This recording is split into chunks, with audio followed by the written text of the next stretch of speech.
There's a metal box in your office break room that sells 50 cents worth of sugar for $1.50.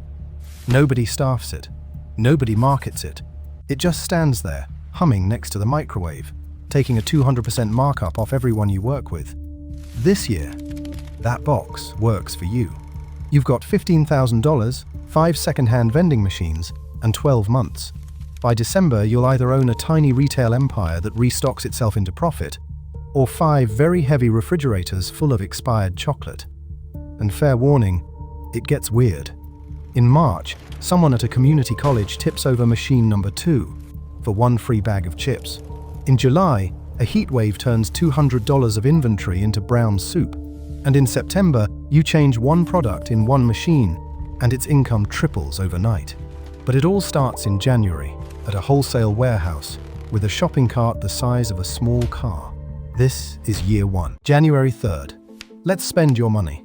5 locations said yes. An office with 60 employees, a 24-hour gym, a mechanic's waiting room, a community college hallway, and yes, a motel lobby. Again, with the motel, you never learn. Same game as always. Look at those 5 and lock in your winner. 2 will print, 2 will limp, and 1 is going to physically attack you. Well, someone's going to physically attack it. First, the machines. A brand new combo machine, snacks up top, drinks below, card reader built in, runs $4 to $6 grand. You're not paying that. The used market is full of offices that gave up, and you find 5 refurbished combos at $1,900 each. $9,500, and unlike the ATM business, where the machine was useless without your cash inside, these machines are useless without a shopping trip. Because here's what nobody tells you, you're about to become a grocery store. Sam's Club, January 4th. 400 candy bars, 300 bags of chips, 20 cases of soda, water, energy drinks. Your car suspension will never forgive you. Then, the boring armor. Card readers. 5 of them. Because 60% of vending sales are cashless now, and a cash-only machine is a museum piece. A dolly to move refrigerators without dying. An LLC. Insurance. 2,200 left. Not 0. You learned that lesson in the ATM episode. This time, you keep a cushion. You're going to need every dollar of it, because this business doesn't hit you with a crowbar. It bleeds you through a coin slot. So how does a metal box make money? Let's follow one soda. $1.75 comes in. Quick, how much of that is profit? Lock in a number. The soda itself cost you 60 cents at the warehouse. The gym owner takes 15%, that's 26 cents because his lobby, his rules. The card reader company takes 6% of the swipe plus their monthly fee, call it 13 cents. Electricity, a couple of cents an hour, every hour, forever. What's left? About 70 cents. If you guessed $1 or more, that's exactly why most people quit by June. 70 cents doesn't sound like an empire, but here's the math that keeps this industry alive. A decent machine sells 12 to 20 items a day. That's $10 to $14 of daily profit per machine for a box that asks nothing except a weekly refill. 5 machines at that rate is $1,700 a month. February's actual number? $640. Because, say it with me, ATM veterans, your 5 locations aren't a portfolio. They're 2 winners, 2 passengers, and 1 mistake. The office and the gym print, the mechanic shop limps, the motel does what motels apparently always do to you. And the college machine, number 2, sells fine, but we'll get to what the students do to it. And machine number 3, at the office, she sells the most, and breaks the most. The coil jams, she eats dollar bills and denies it. The compressor hums in a key that sounds expensive. The label on her service log just says, The Diva. Remember the Diva.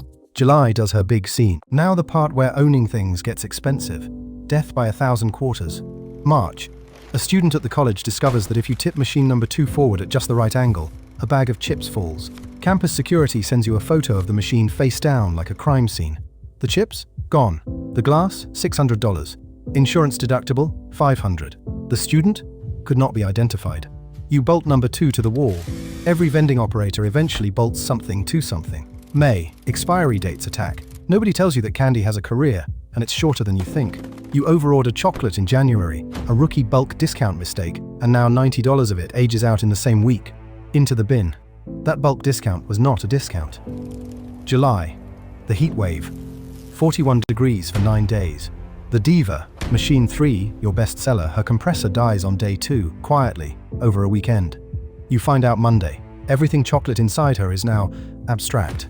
$200 of inventory, melted into modern art, plus a $350 compressor, $95, that's the whole month, after gas. And gas is its own quiet thief. You're driving a 100-mile restock loop every week, because your 5 machines are scattered across town like a dartboard. Remember that word, scattered? It's going to matter in the verdict.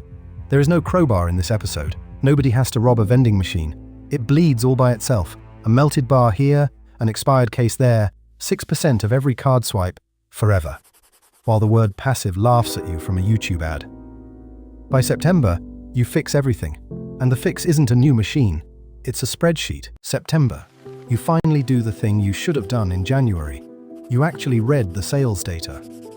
Every card swipe left a record.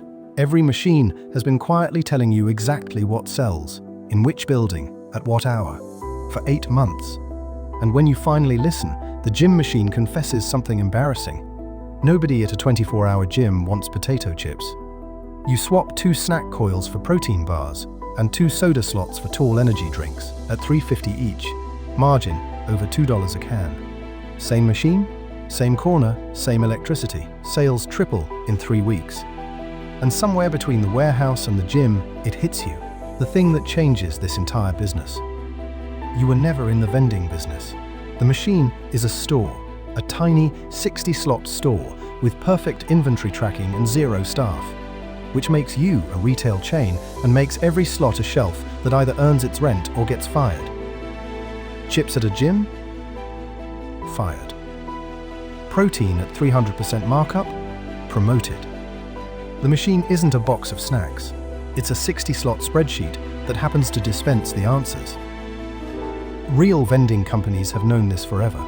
It's why the big operators live and die by product mix, and why routes with clean sales data sell for more than routes with better machines. The data is the asset. The snacks are just how it talks to you. Every month you survive now, you're not just collecting quarters, you're building the one thing nobody can tip over. Proof of what 400 specific humans buy every day in 5 specific buildings. December 31st. Let's open the books.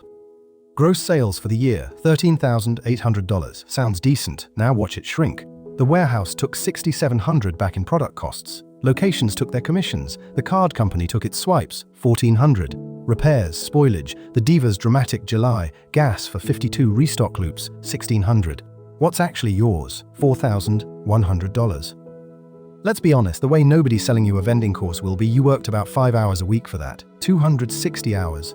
That's roughly $15 an hour, the worst wage you've ever earned, to own a business that YouTube swore was passive. So why would anyone stay? Because of the word from July, scattered. Your 100-mile loop serves 5 machines. The same loop could serve 15. The drive doesn't triple, but the income does. That's route density, and it's the entire secret of this industry. The first 5 machines pay you like a hobby. Machines 6 through 15 pay you like a business, because the miles are already driven and the spreadsheet already knows what to stock. And your route, with a year of sales data, proven locations, and machines that survived a heatwave and a tackle, would already sell for more than the hardware alone. You didn't make $15 an hour this year. You paid tuition. And the receipt is a business. Who should do this? Someone with a big car, a Costco card, and the patience to be a shopkeeper without a shop. Who shouldn't? Anyone who flinched at the words weekly restock loop. Because here's January of year 2. Machines 6 through 15, one tight 10-mile loop, and a spreadsheet that already knows what your whole town eats at 2 a.m. But that is a different year.